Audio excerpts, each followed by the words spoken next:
উরুগুয়ের মাত্র 10 জনের দলের সাথে পেরে উঠল না 5 বারের বিশ্ব চ্যাম্পিয়ন ব্রাজিল।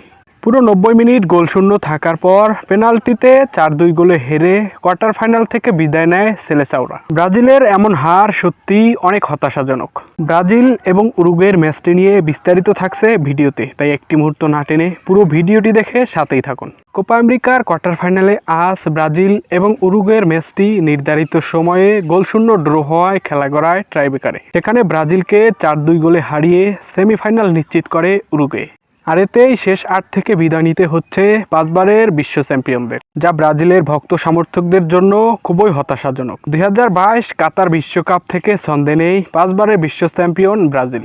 তাছাড়া দলের গুরুত্বপূর্ণ সব খেলোয়াড়ের ইনজুরিতে ছন্নছাড়া হয়ে পড়েছে সেলেসাও বাহিনীরা, যার প্রভাব ফুটে উঠেছে চলতি 2024 কোপা আমেরিকায়। আজ কোয়ার্টার ফাইনালে উরুগুয়ের বিপক্ষে এক ছন্নছাড়া ফুটবল উপহার দিয়ে নির্ধারিত সময়ে গোলশূন্যতে গড়ায় ম্যাচ। এরপর পেনাল্টিতে নির্ধারিত হয় ম্যাচের ফলাফল, যেখানে উরুগুয়ে ব্রাজিলকে গোলে হারিয়ে সেমিফাইনালে ওঠে। উরুগুয়ের হয়ে প্রথম পেনাল্টি শট নিতে আসে ফেদে ভালভার্দে। তিনি এসেই অ্যালিসন বেকারকে ফাঁকি দিয়ে বল জালে জড়িয়ে ফেলেন। এরপর ব্রাজিলের হয়ে প্রথম পেনাল্টি নেয় এডার মিলিটাও। তিনি এসেই দলকে করেন হতাশ। উরুগুয়ের গোলরক্ষক সার্জিও রকেট এডার মিলিটাওয়ের বল ঠেকিয়ে দলকে জয়ের পথে এগিয়ে নিয়ে যায়। উরুগুয়ে এবং ব্রাজিল দ্বিতীয় শটে উভয়ই গোলের দেখা পায়, কিন্তু তৃতীয় নাম্বার শটে এসে ব্রাজিল করে বসে মিস, যার ফলে জয় থেকে অনেকটাই ছিটকে যায় ব্রাজিল। কিন্তু উরুগুয়ের 4 নাম্বার শটটি এলিসন ঠেকিয়ে দেওয়ায় আবারও জয়ের স্বপ্ন টিকে থাকে।